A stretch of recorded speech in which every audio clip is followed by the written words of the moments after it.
The script in this year's playoffs has been crazy. Because the Boston Celtics has did it again. They have did it a fucking again. They dropped 2 games at home. Down 0-2 to the New York Knicks in the second round of the Eastern Conference semifinals. With them dropping 2 games on the road. 2 games at home. Both games they was up 20 points at one point in time. And lose both of those games. It's just crazy. The second round script has been crazy. Cause you look at the Cleveland Cavaliers. They dropped 2 at home. You look at the Boston Celtics. Drake dropped 2 at home. OKC in game 1 dropped 1 at home. The Minnesota Timberwolves dropped game 1 at home. This has been crazy, man. Crazy. And the way the Boston Celtics lost this game, bro, it's inexcusable. Like, it's getting to a point where it's like, it's damn near like you got to teach these dudes really how to play basketball for real.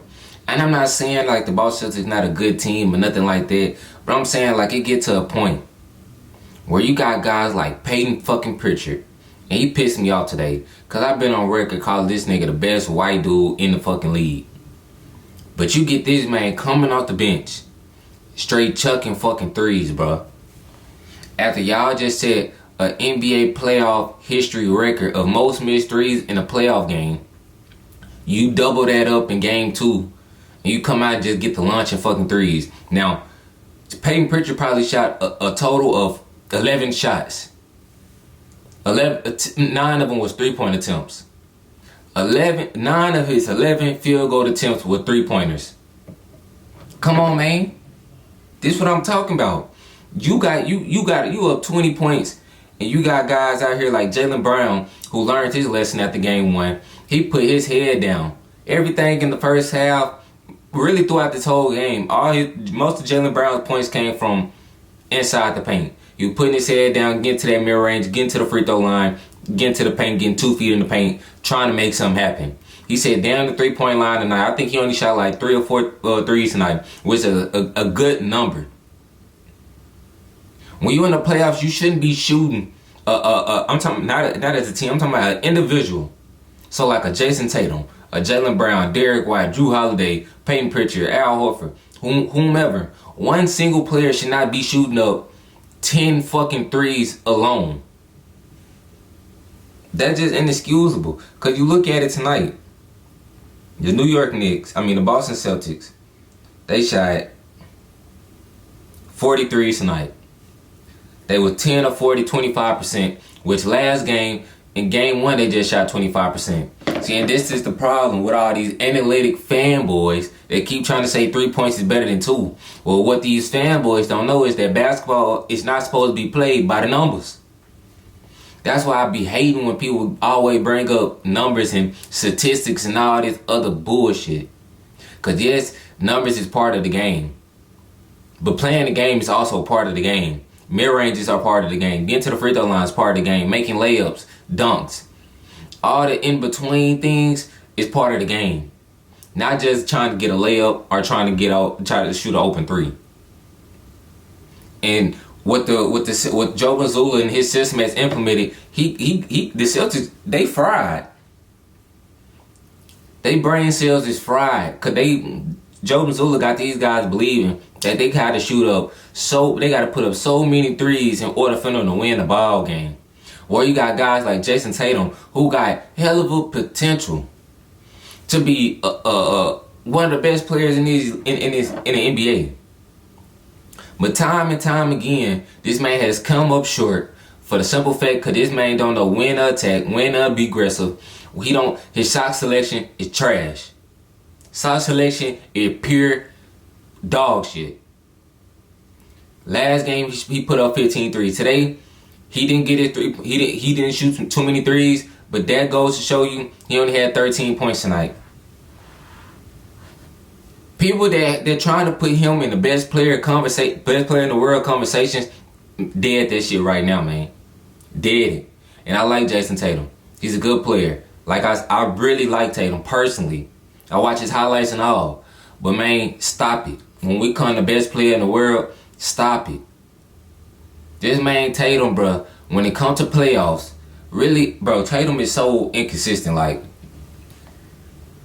it's crazy, bro. Like, you got James Harden.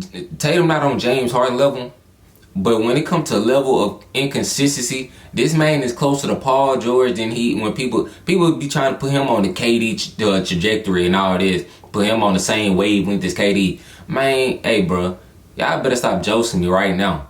This man is closer to Paul George than he is Kevin Durant.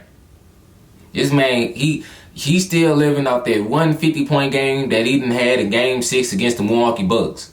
And that's what people would always bring up when they bring up playoff Jason Tatum. What about the other damn games? I done seen many more times he done folded like a fucking foldable chair in the playoffs than he had and show up. It's a reason why Jaylen Brown didn't win Finals MVP last year. Now look at it. Tonight, Jason Tatum, 13 points, 5 of 19 from the field, 1 of 5 from the three-point line. And it's crazy because, like, Jason Tatum, his game is solely predicated on if he can get the three-point shot going. He look good if the three-point shot going. But if the three-point shot not falling, he gonna look like a regular pedestrian out there. And for y'all to be saying that he considered to be the best player in the world, stop it. Just stop it. Okay, I got one even better for y'all. Listen to these numbers. Listen to these numbers in the first 2 games of the second round against the New York Knicks. Jason Tatum in the fourth quarter in this series has scored a total of 6 points, 111 from the field. He's 0 for 9 from three-point range in this series so far, in these first 2 games. But this y'all supposed to be our best player in the world. Come on now, dog. Come on now. This got to be disgraceful, distasteful, dissatisfying. All the word that you can think of describing the Boston Celtics these first 2 games. Up 20 points. You supposed to be a championship team, a battle-tested team. You'd have went through the fires. You finally got over that hump last year. You'd have been to multiple straight Eastern Conference Finals appearances. But this analytic shit, this three-point shit, it got to go out the window. It got to leave. Because now you got these guys out here who if you take a... Man, listen, bro. You got these guys out here, when they get to shooting mid-ranges, it feel awkward to them. Like, all this shit is coming foreign and taking a back seat to the three-point line. These guys is living and dying by the three, and they done died by the three. Live and die by the gun. That's exactly how you gonna go out. And they going out a sad way. And like I said after game 1, for all the people that be wanting to say that, man, they ain't gonna be able to, they're not gonna shoot that bad again, man. That's an aberration. Man, listen, bro. Y'all can't be saying what another team ain't gonna do. How you know they ain't gonna shoot like that again? And I said that after game 1. And they followed that up with shooting the same percentage they shot last game. 25% from the three-point line. 25% the three-point line in game 1. So they shot that bad again. So that's 2 games in a row. Now I tried to tell y'all, regular season don't matter no more. Regular season and the NBA playoffs is 2 different. It's night and day. It's night and day. Because you got to take into account the physicality. They're going to take a toll on your body and on your legs. You're going to play more harder, more physical. It's less possessions. It's lesser possessions. You don't get out and transition as much. All that is taken into account that people got to remember about the NBA playoffs. Joe Mazzulla, you got to get your coaching together, man. You got to come up with a different game plan. We just can't be out here just driving and kicking and searching for the damn three-point line. You got to tell Peyton Pritchard, stop getting your ass in this game and just launching fucking threes. As soon as he got in the game, he put up 3 shot attempts in 30 seconds. In 30 seconds, Peyton Pritchard put up 3 three-point attempts. That's inexcusable, man. Inexcusable. Inexcusable. You're not even making the defense work. You letting them off the hook. Now, for the New York Knicks standpoint, that's how you stay with it. Just like in game 1. You feel like y'all feel like y'all was at a point where the Boston Celtics, they was gonna get y'all the game. All we gotta do is keep it close to the fourth quarter. Let Mr. Brunson catch his rhythm. Cause just like in game one, Brunson really didn't have it going the first 3 quarters. Going down the stretch, like I said, you know who you can call on. Big body Brunson. Mr. Fourth Quarter. Mr. Clutch Player of the Year. And he got it for a reason. Cause he gonna answer that phone call. I told you, Tom Thibodeau got that man on speed dial. Shout out to Mikal Bridges tonight. You had 0 points the first 3 quarters. The fourth quarter, you started getting it going, and you was the lead catalyst of the reason why the New York Knicks was able to get back in this game and prevailing to winning this game tonight. I'm gonna give a huge shout out to Mikal Bridges because I said, Mikal Bridges gonna have to play good. Y'all done gave up all these picks and these players for Mikal Bridges to come over here to get y'all over the hump. And that's what he doing. He defending, making plays down the stretch. The last 2 games, he done made big time defensive stops. The last 2 games. Even when his shot not falling, he's still sticking with it. Now today in this fourth quarter, he was money. It was money. 14 straight points in the fourth quarter. He was on a 7-0 run by himself. Cat, he played good today. He had a double-double. You know what I'm saying? In the first half when Brunson and OG Anunoby, Mikal Bridges ain't have it going, Karl Anthony Towns was the person they were looking to. And he was answering it. Get in that paint. I didn't even think I seen Karl Anthony Towns shoot a 3-point attempt today. That's what I like right there. See, that's the difference. When you got one team that's missing threes and steady launch them threes, then you got another team who refuse to take a 3 unless they have to, unless it's wide open. They trying to get to the paint and make something happen. That's where you allow the door to keep you allowing opportunities to get yourself in this predicament. Why y'all keep losing these 20-point leads? Y'all act like y'all allergic to the paint. Y'all act like y'all allergic to mid-range. Y'all allergic to fouls. Well, I tell you this, in game 3, I need to be allergic to that damn 3-point line. Y'all done took 100 threes in the first 2 games and only made 25 of them. Y'all are 25 of 100 from the 3-point line in the first 2 games. Y'all done missed 75 combined threes in the first 2 games. Y'all need to let that sink in. Bro, y'all don't need film to let y'all know y'all can't shoot right now. Bro, it's crazy because I be wondering what be going through y'all heads. Like, if I'm a player and I'm in this situation, I ain't gonna lie. And I see my team and we didn't miss like 6 straight, 7 straight, 8 straight. Because I think they started off from the 3-point line like 0 of 9. Once I see that, man, we get to a huddle. So when somebody at the free throw line or a coach call a timeout, I'm tell them, hey, we got to start driving. We got to get to the paint. We got to start making something happen. We got to start getting some easier looks. But no, y'all want to keep launching. Keep launching them. And it's crazy because like I said with the Minnesota Timberwolves, it ain't really about y'all launching threes. It's how y'all launching them. Y'all launching them off one pass jack. Y'all miss a 3. You go get your own rebound and go right back out to the 3-point line and jack another 3. Bro, that's terrible basketball, man. Y'all did not come up learning playing basketball like that. It's a right and wrong way to do everything. And the way y'all playing basketball right now is the wrong way. It's the reason y'all down 0-2 right now. Boston, y'all in trouble. Y'all look vulnerable right now. I just seen Jaylen Brown post-conference interview how he's saying it's unacceptable. He heated because he the only person that had some sense tonight. He said, damn the 3-point line, I'm putting my head down. I'm going to make the refs call a foul. I'm going to get to this mid-range and I'm going to pull up my sweet spot. Now, Jason Tatum, you done did all this weird, lame bullshit, texting Kobe and shit. Talking about you got him. And doing all this, we done put you in these top 5 conversations. We done put you in these best player in the world conversations. It's time for you to answer the call now, buddy. Now, you talking about you want to be the face of the league. You feel disrespected for not playing in the Olympics and doing all this. You supposed to be on your revenge tour. You dropped 13 points tonight and we was 4-15 in game 1. That's bullshit, man. You got to give us more than what you giving us. You got to give us more than what you giving us. You have to. I understand you doing some out with other, you rebounding at a high level, but damn it, this the playoffs. We need you scoring. You supposed to be the best player. Like I said, you look at yourself as getting disrespected in this league. Talking about, man, I done got the accolades, I done got a championship, my numbers is great. I feel like I should be the face of the league. Nigga, show it. Stop all that whining and crying, man, and be a man. You doing all this light skin ass shit you be doing, bruh. That's, man.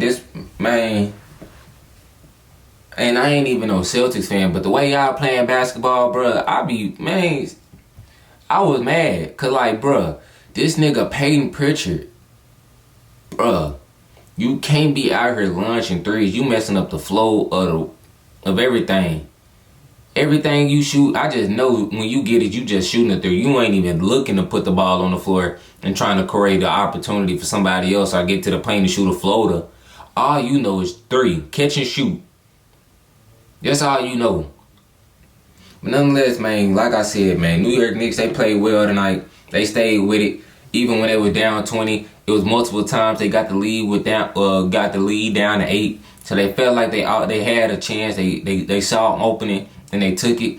Mikal Bridges, he was big down the stretch. Josh Hart, you know Josh Hart gonna do what he do. You know, he was helping Cat in the first half with the scoring. When Jalen Brunson, Mikal Bridges, OG Anunoby didn't have it going. Carlton Towns, he was huge tonight with a double-double, 17 rebounds, 23 points. He was huge tonight. And Mikal Bridges, you came along, man. When your team needed you most, you provided that spark in the fourth quarter and started rallying your troops together and started the comeback in the fourth quarter to ultimately helping y'all win this game. And Jalen Brunson just put the icing on the cake. Hey, man. And just like that, in the blink of an eye, New York Knicks, they up 2-0, stole 2 games from the Boston Celtics, heading back to the Madison Square Garden. I just know Game 3 finna be jumping.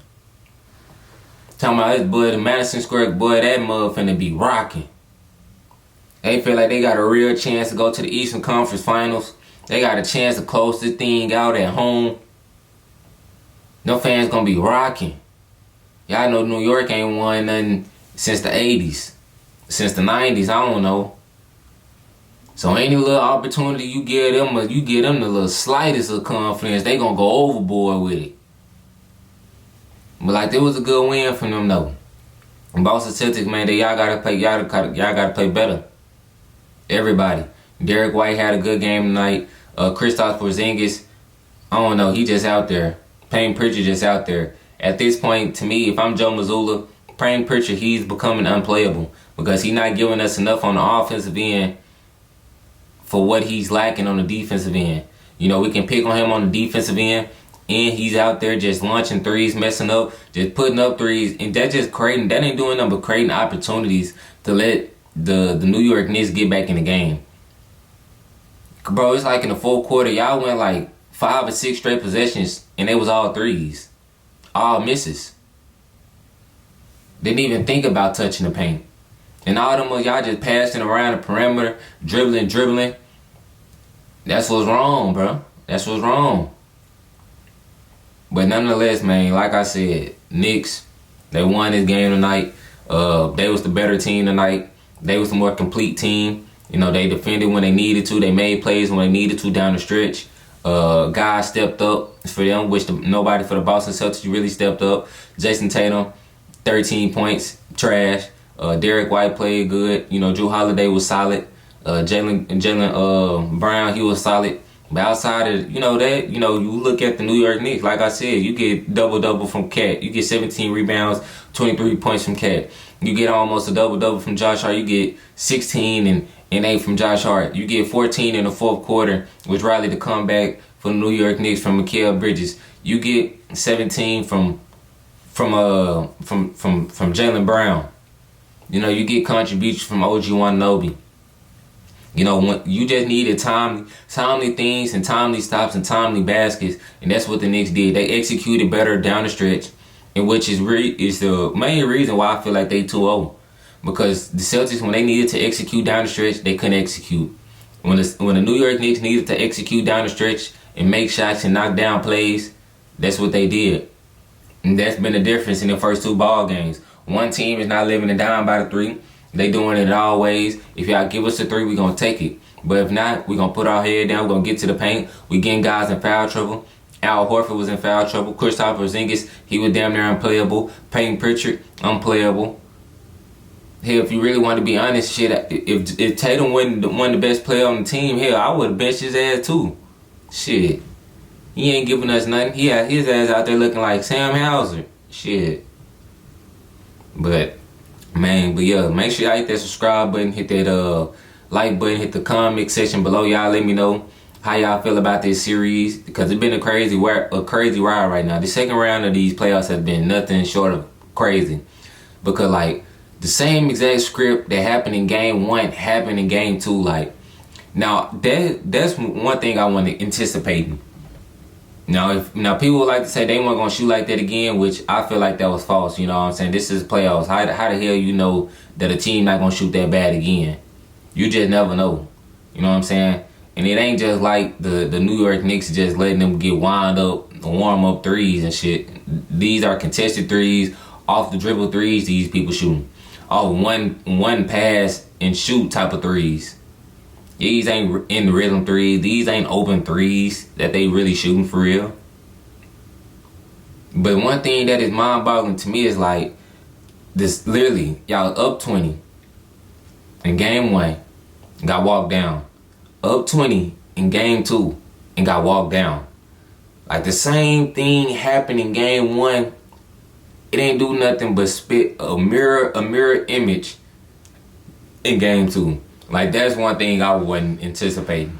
Now, I could have seen the New York Knicks winning, but like probably in a different fashion, not in the same exact fashion that y'all lost. That's how they won in game 1. That's just crazy to me. But that just goes to show you, like, the Boston Celtics, they're doing a poor job of executing. They got poor shot selection, and they just need to do a better job of finding better shots and getting their guys and better opportunities to thrive. Cause like Jason Tatum just floating around on the perimeter and just dribbling, shooting step backs. Like, that's all cute and, you know, and fine in the regular season. This is the playoffs. Guys is in your jersey. They in your face. You know, they not finna just let you do 15. They not finna just let you spam up size up moves on 2K and shit and do a step back 3 and expect it to go in. Like, no, nigga. You gonna have to really work for this. And that's, man, Jason Tatum, you soft. I'm gonna just go out there and say it. You soft. But y'all let me know in the comment section how y'all feel about how this series gonna play out. Do y'all think that the Boston Celtics can go on a roll and steal 2 games and tie the series back up? Or do y'all think it's gonna be 3-1? Do y'all think it's gonna be a sweep? I don't know about a sweep. You know, that's a tall task, but you never know right now. You just never know. Cause like I said, the Boston Celtics' whole identity is threes. Literally threes. As you see, if the threes ain't falling, they're not beating nobody. If the threes not falling, they not beating nobody. Yeah, that's just how I feel. But I'm gonna see y'all at the game 3. Make sure y'all hit that like button, hit that subscribe button, hit that comment section below. Y'all let me know. Knicks fans, y'all get in the comment section. Say Knicks stand up. Boston Celtics fan, y'all get in the comment section. Y'all let me hear. Let me know what y'all thinks. Y'all reactions and how y'all feel about how y'all team is performing right now in these second round of these playoffs. And I'm gonna see y'all at the game 3.